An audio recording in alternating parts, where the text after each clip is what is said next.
Good evening, bon nuit, and buenas noches, friends. Thank you for joining us for the fourth session of our Membership Action Plan series, Creating Clubs for the Day. Welcome, everyone. We're so glad you're with us here tonight, and you want to learn more about increasing your membership. Before we start, I just want to remind us of why we're here and the goals of our MAP plan. The realization came to us all that whilst some clubs succeed in growing membership, many clubs needed a plan they could easily follow, that's immediately actionable and backed by real-time data. The Membership Action Plan, or MAP, offers a multi-year, data-driven, step-by-step plan to help our clubs achieve consistent, moderate membership growth. It understands that we can't retain our way to growth, and we need to attract and retain new and existing members and create irresistible club experiences for them both. That said, information about increasing your club's membership can be hard to find, and when you do, it's often overwhelming. This Membership Action Plan is designed in bite-sized, easy-to-implement chunks with a toolbox full of downloadable goodies for each session, which in the near future will all be located on a new, fully interactive, easy-to-use website, giving you the confidence to accelerate your membership growth and provide your members with greater opportunities to enjoy Rotary and get increased value from their Rotary experiences. When you follow the MAP sessions, you can rest assured knowing you've got a step-by-step program backed by real-time data to expand your club's membership. Data that allows your club to plan, track, and measure its success. The Membership Action Plan puts you in control of your club's membership growth. And whether your club is thriving, surviving, or thriving, MAP is designed for you. So today, we're going to learn more about creating a club for today. Many of our clubs have followed the same model as when Rotary started in 1905. And if that's succeeding with this model, then tremendous. Keep up the great work. However, for struggling clubs, and even those that are stable at the moment, an evolution to a 21st century model is probably necessary to keep them relevant so that they can attract and keep their most important asset, our members, and grow before they start to decline. So, it's with great pleasure that I now introduce you to the current president of the Crescent Rotary Club, Karen Pollard, who will tell you about her club's journey and their success story. Thank you. Karen, over to you. Thanks, Jeremy. Over the next few minutes, I'd like to introduce you all to a few members of my club who benefited from the creation of alternative membership types. First, I'd like to introduce Maxine. Maxine is a real estate agent with a servant's heart. As a newly minted agent, her schedule is unpredictable and her disposable income is limited. She joined Rotary because our club offered an active service membership type where she could participate in service projects, and she is at nearly every one, but which allows her to only attend traditional meetings as needed. Meet Charlie. Charlie has been a very active and engaged Rotarian for years. His sponsor told me that Charlie's interest in Rotary was always service. In fact, he interviewed the sponsor for an hour and a half before joining to make sure that our club offered enough opportunities for service. Recently, he left his job as CFO to start his own company. While his schedule no longer permits him to routinely attend club meetings, Charlie wanted to stay active and continue to participate in community service. Switching to an active service membership type has allowed him to do just that. Active service membership features flexible pricing and flexible schedule to attract and retain members. By cutting costs for food out of the equation and encouraging service project participation and leadership, rather than general meeting participation, membership grows. Active service members are still welcome at meetings and simply pay for meals a la carte. Many choose to attend every week and just opt not to eat lunch with us, but to stay engaged. Maintaining engagement of club members is one of the most important jobs of the membership committee.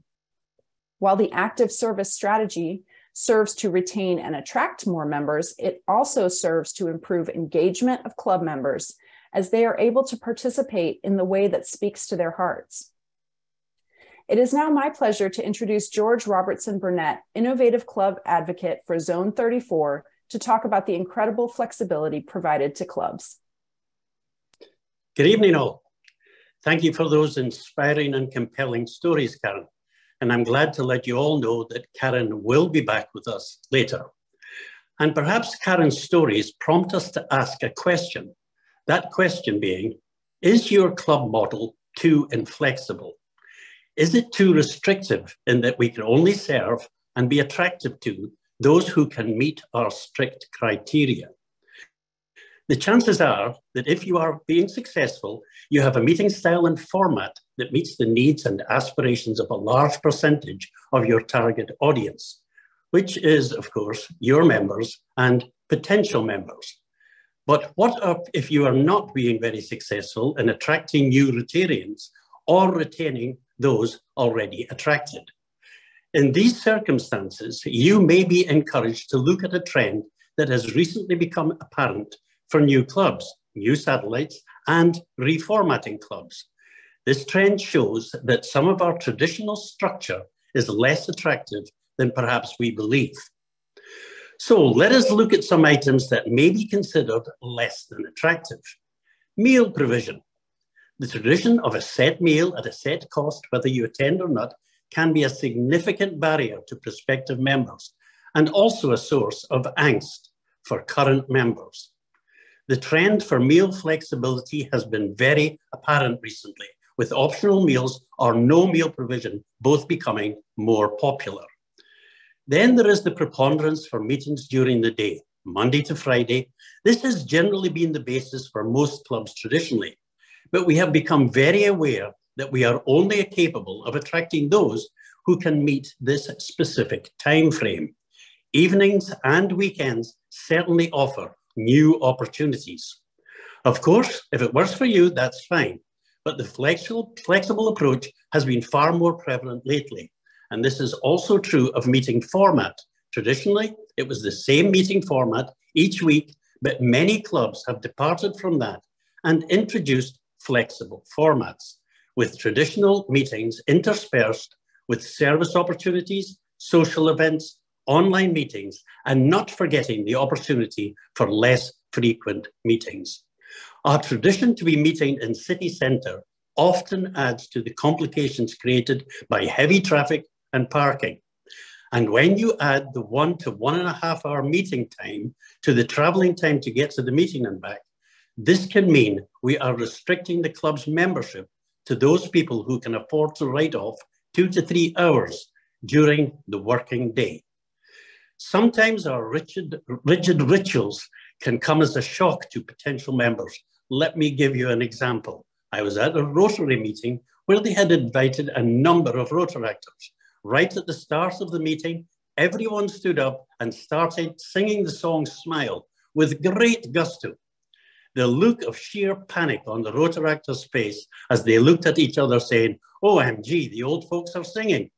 Their shocked look was unforgettable. My advice is, whether you like singing in clubs or not, I definitely think we should have a Surgeon General's warning before we exercise our vocal cords.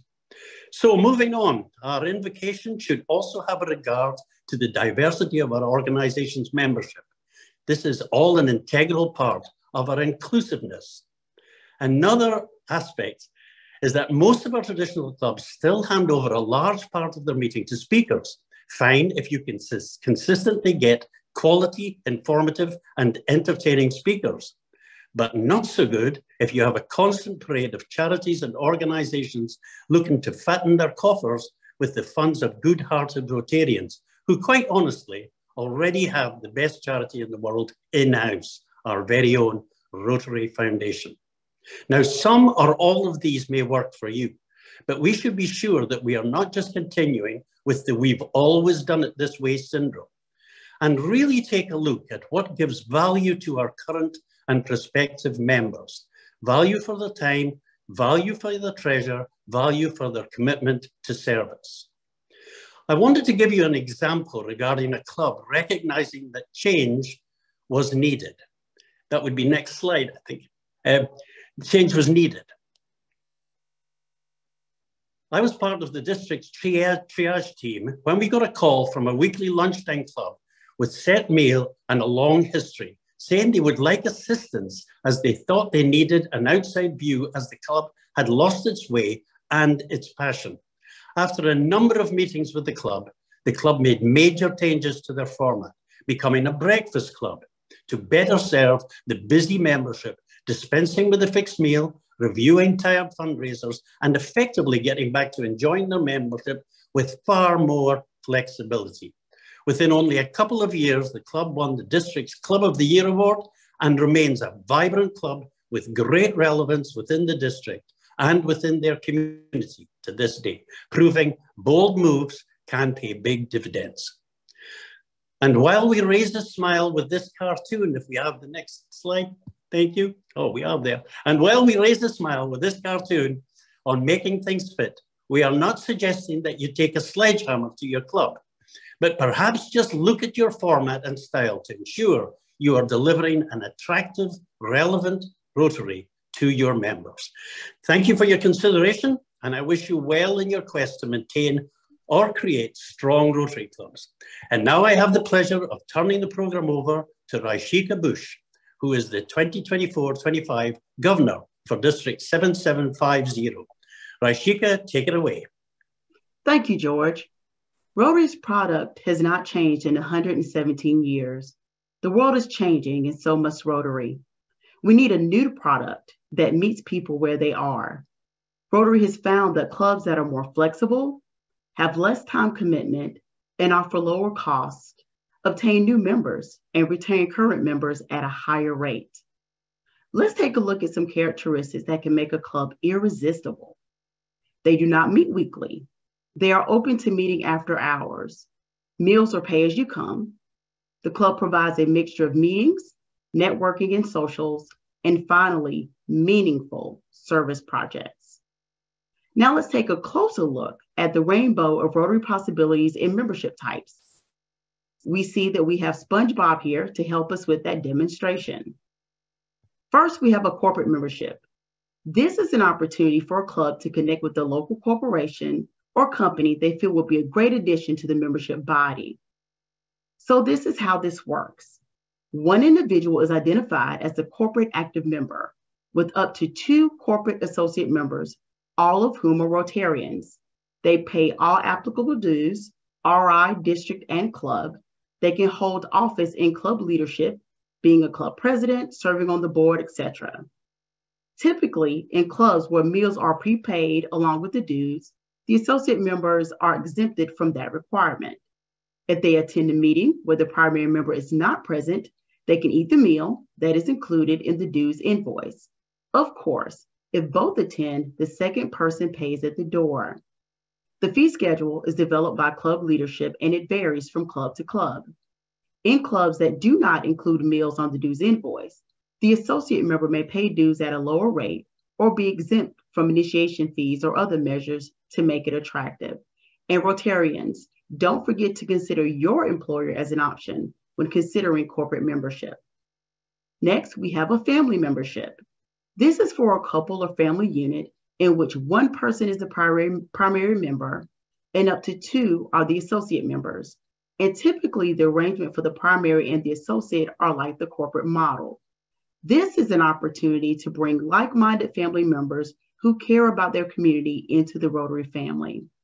As with many of the alternative membership types, the fee schedule is developed by club leadership and it varies. Next, we have e-member, also called virtual member by some. Clubs with e-members usually stream their meetings so members can attend virtually, or they can watch a recording of the meeting later. Of course, they will be encouraged to come to meetings in person, at which time they will pay for meals at the door. The meals are not included in the invoice, so they do not feel they're being billed for an element of the club that they are not participating in on a regular basis. This membership type makes Rotary available to those who may not be able to attend a regularly scheduled in-person meeting. Lastly, we have active service as a membership type. Service is the name of the game for these folks. Here's an example. My club, the Rotary Club of Aiken Sunrise, recently adopted this membership type and developed guidelines around its use. These are service-minded individuals who either can't or do not want a legacy experience. They pay RI, district, and club dues, and meals as you come, so meals are left off of the bill. This is a chance to extend membership to those with a heart for service and who prefer to live out their Rotary experience in that manner. This has been an attraction element for our club. As an additional note, active service members are welcome to attend in-person meetings at any time and are not required to have meals if they do so. A quick note about a club's governing documents in relation to alternative membership types as a whole. The Rotary International recommended club bylaws make no reference to alternative membership types. It may be prudent to insert verbiage that indicates that club leadership, meaning the board, has the option of establishing alternative membership types. That way, you don't have to come back to the bylaws whenever you make a policy change. That's the approach my club has chosen. Now back to Karen with some different success stories. Thank you for sharing so many innovative membership types with us, Rashika. Let me introduce you to a couple of other club members who benefited from alternative membership options. This is Jessica. Jessica has spent the last many years focusing on work and motherhood. Now that her child is older, Jessica has more free time and has realized that she would like to be a more integrated person in her community. She found Rotary as a way to build social connections and fellowship with like-minded individuals. Since her work schedule would still make attending weekly meetings challenging, she opted to join as an active social member. Meet Brian. Brian is very quickly becoming one of the most active members of our club and is getting ready to become one of our president nominee. During the pandemic, he even started organizing a weekly after-work social opportunity that serves both as a fellowship and networking outlet for members, but also as a recruiting tool for our club. Brian regularly attends both standard club meetings and the weekly social. However, he realized that owing to a strict diet he was following, he was not eating lunch at the weekly meetings and did not want to continue to pay for meals each week. Therefore, he opted to adjust his membership to active social. While many Rotarians join to serve our communities, we need to remember that there are some who are passionate about the fellowship that Rotary membership provides. For these individuals, having an alternative membership type that allows them to build those networks and connect to their community in a flexible way is important. This membership type works in the same way that an active service type works, but engagement is focused on social opportunities and fundraising leadership rather than community service. Notice that both membership types contain the word active. That is not an accident. These are not rhinos or Rotarians in name only. They are engaging in the mission of Rotary in the ways that fill their needs best. As you can see, there are circumstances beyond our control that create barriers for entering Rotary and sometimes for remaining in Rotary. You may be thinking that all this sounds great in theory, but wonder how it works in practice. So let me just tell you. In my club, our membership numbers had slowly been declining from 135 to 75 over the course of 15 years. Club leadership decided to be intentional about focusing on removing barriers and creating opportunities for membership. Through implementation of the active service and active social membership options, we gained 7 new members and retained 8 who otherwise would have left, and grew our total membership to its current total at 87. That means that currently 15% of our club members exist as a result of alternative membership types. Creating active service and active social memberships was quick and easy. We grew our club and engaged our members, and you can too. You've got this. Now implement. Please allow me to introduce Zone 33 Rotary Public Image Coordinator, Billy Black, who will moderate our question and answer panel. Thank you, Karen. We're going to have time for a few question and answers. Your question and answers, your questions need to go in the Q&A box at the bottom of the screen, not in the chat. We can't figure out which are questions. So if you would please put them in the Q&A box at the bottom. So one of the questions that we came up, and this is for Ashika, and I think she explained it really well, but it says, do we really need to change our bylaws in order to start a corporate membership? The suggested answer to that is yes, but here's a however, and my Rotary elders will reprimand me if this is wrong. Our club started with the process of creating guidelines.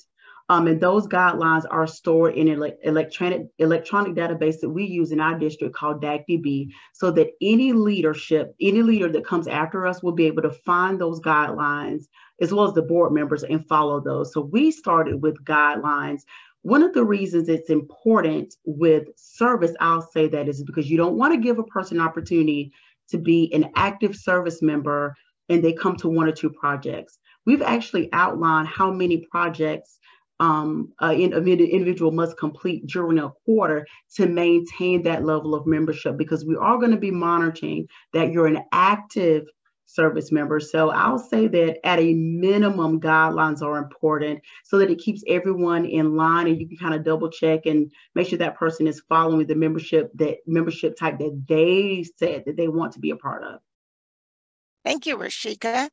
George, you mentioned that perhaps you might do away with speakers at every meeting if they're not inspiring or fun to have. How does that work? Well, actually, with regard to not having a set speaker, there's plenty of other things that can be done. A lot of these flexible clubs introduce new items, or highlighting one of the members. One of the things about our fellowship is that it's great to know what our fellow members do. Because how can we network with them if we don't know exactly what they do? So that's a huge element. Giving over parts of the meeting, a large part of the meeting, to that fellowship if you don't have a speaker. But I'm not suggesting that you dispense with speakers all the way. I think that flexibility that I was suggesting for the meeting, if you've got a great speaker, use them.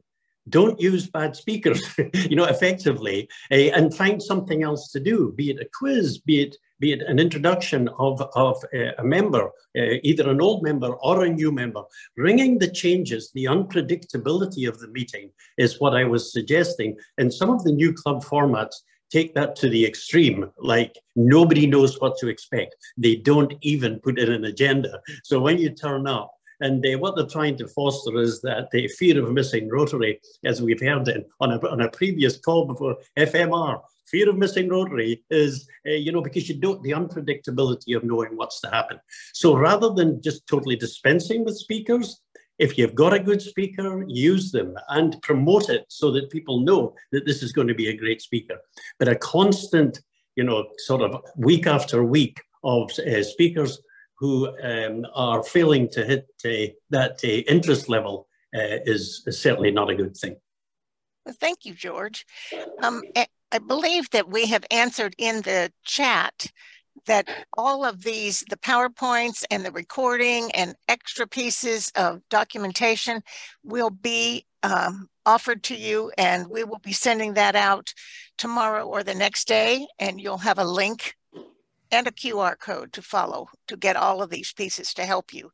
So for Karen, what is the weekly social event that you mentioned? The weekly social event that we do in our club is we call Thirsty Thursday, and we just meet up at a local restaurant or bar after work, and it moves around to different places in our community. And people whoever is available can come and hang out and fellowship with Rotarians. We've recruited quite a few people who just happened to be there and looked over and said, "Hey, what are you all doing?" And we said, "Come hang out with us." And they ended up joining Rotary. So it's been a great tool to not only get to know club members better and to provide that outlet to our current members, but also to recruit new ones. Thanks, Karen. George, what is the cost for being Rotarian, a minimum cost? I hear that don't charge them for meals, only charge them for what they're using. So what might that minimum cost be? First of all, before I answer that, I would love an invite from Karen for her Thirsty Thursday, by the way. It sounds like just my kind of event. I'd love to go. So Karen, if you could email me, that'd be great. With regard to the cost, of course, it's different for every club and for every district because district dues are different. And then the only static is the Rotary dues. And I don't know the figure at the moment. Perhaps somebody could help me with that, with the actual figure that Rotary is charging at the moment, because obviously it's been going up a little bit, but it's still not a lot of money. And then your district dues are particular to your district. They may be $40, $50, $60, whatever that is. But I suppose the minimum cost is the district dues plus Rotary International dues. Because if you're in an E-club and you're not having food and you're not traveling, there is no other static cost. Now, the club can add costs to add to that, of course, and some people add a discretionary foundation amount, but it is discretionary. So the overall cost of Rotary is very small, but it's what the clubs add to that that actually has that figure. And I'm sorry I can't give you the exact figure because obviously I don't know what district dues are in every district. And I'm sure that someone will put Rotary's dues into the chat box so that we would at least know that figure. Jeremy, might you help us with that? Boy, you'll have to put me on the spot, don't you, Billy? I don't have that exact figure with me right now, but I'm sure we get it back to you. It increased slightly at council legislation, but it's definitely in the $80 range. It's and which is not a lot of money when you think about it. And so I think the total cost of Rotary doesn't need to be high. Of course, what it's all about is value.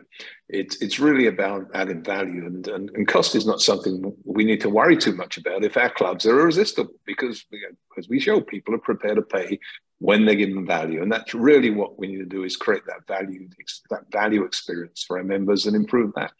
And oftentimes that's about doing the small things. It's about doing the things we do and don't really give it enough attention to, making sure those meetings are well planned and well prepared, whether it's a traditional format or the new formats we've talked about. Let's make sure we do it well and put the time and invest the time to make it happen. That's when our clubs become irresistible. And I'll get back to you on the number. Thank you. We also just redid our dues, and we don't have meals now, but we wanted to make sure we had socials in there. So we really dickered over what that would be. And sadly, I can't remember what we decided on. So we're in Western Carolina. The beer runs cheap here. So this is a question. Let's try.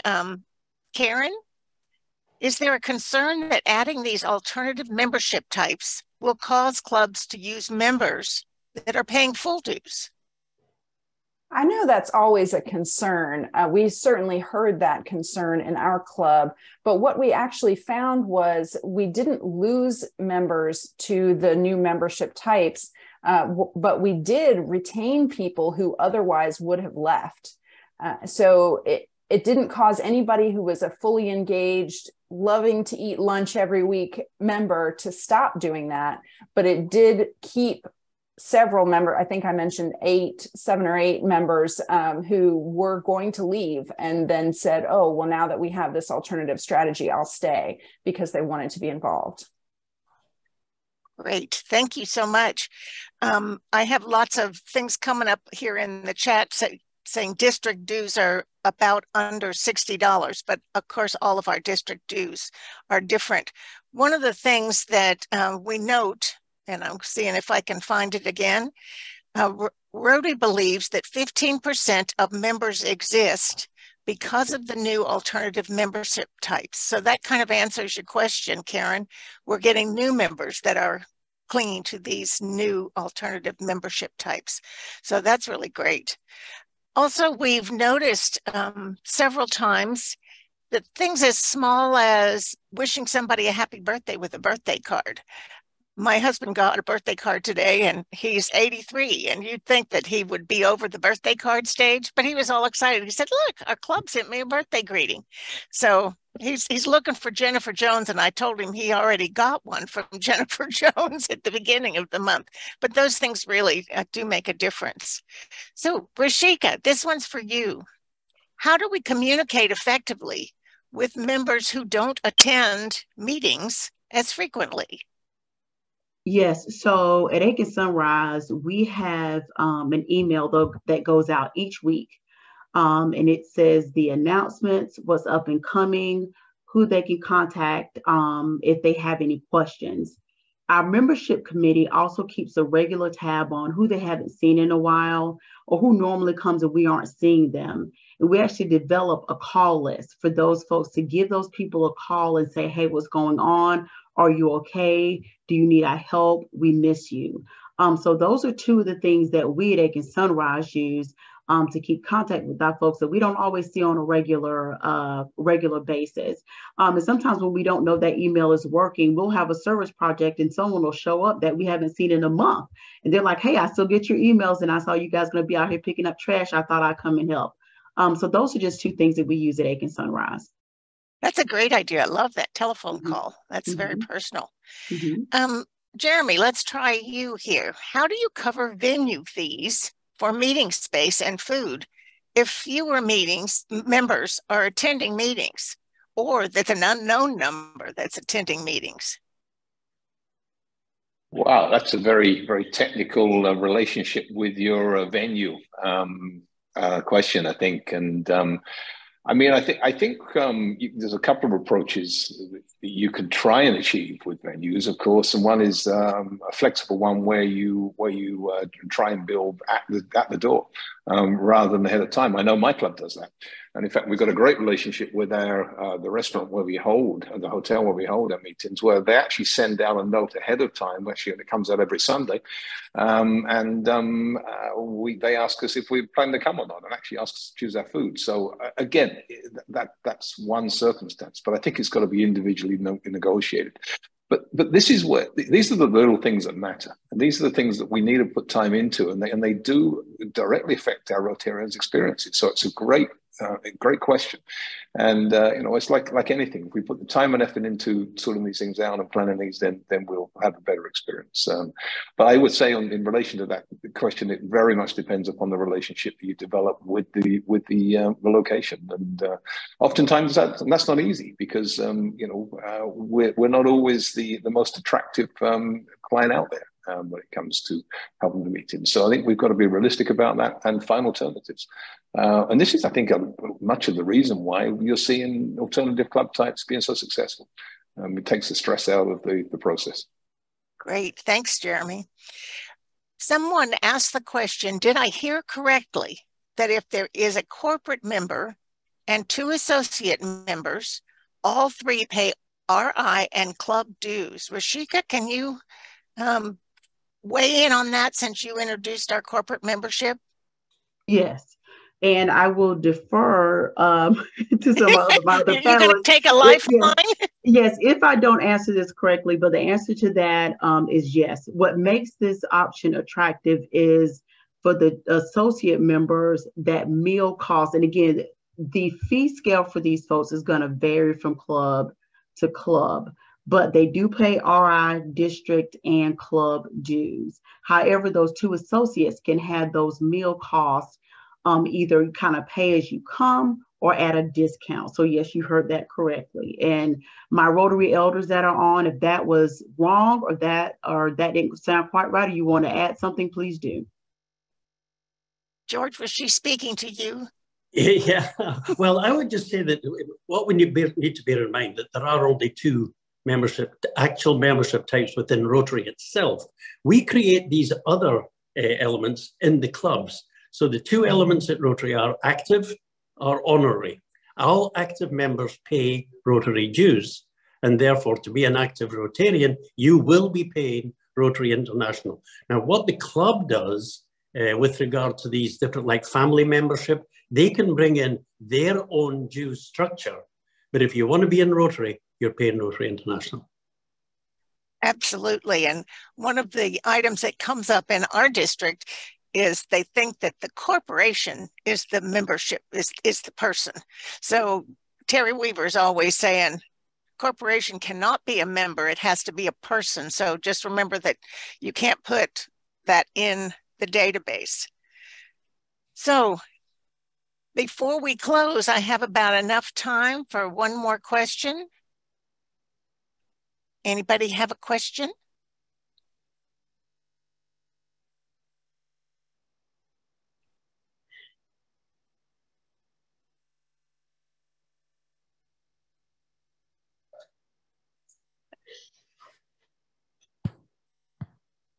Okay, we're going to, since there are no more questions, we'll post an FAQ in the same place that we will have the video, and I will send out that link and a QR code probably on Tuesday afternoon after we get that out there. So there's a lot of them. So we will get to that and you can get your questions answered there. So thank you so much, Rashika and George and Karen and Jeremy for answering their questions. And thank you all for listening. And I think we're going back to Jeremy. Well, just want to say on behalf of the whole MAP team how happy we are that you've joined us once again for another MAP call. One of the questions that I think was touched on in a little earlier was the why grow? And I think it's important that we understand that. It's important we understand that there's, I think as many times you've heard, that attrition is real. It happens. It happens whether we like it or not. The average attrition rate for a club that just happens to sit there and pretty much doesn't have an intentional strategic membership strategy for growth is around 15% per annum typically for Rotary and other membership organizations. It happens. Even if we're doing really well, it's around 10% per annum. Now, because of that, you really can't retain your way to growth. So an intentional strategy like the one we're talking about here is essential. And the opposite applies as well. Just because we grow doesn't mean necessarily we're going to have retention. But and not all growth is good. You know, sometimes a boom bust type of growth where you push one year and then the next year you're down again. It's almost like a bad diet. So what we're talking about here are the strategies, the simple things you do year on year, making membership growth, making your members' experiences, making an irresistible club become part of your culture, who you are. And with that, what we believe will happen is that you will grow, you'll be able to do more in your communities, be a better Rotary, deliver higher impact service, and most importantly, your members will get greater value and enjoyment out of their Rotary experiences.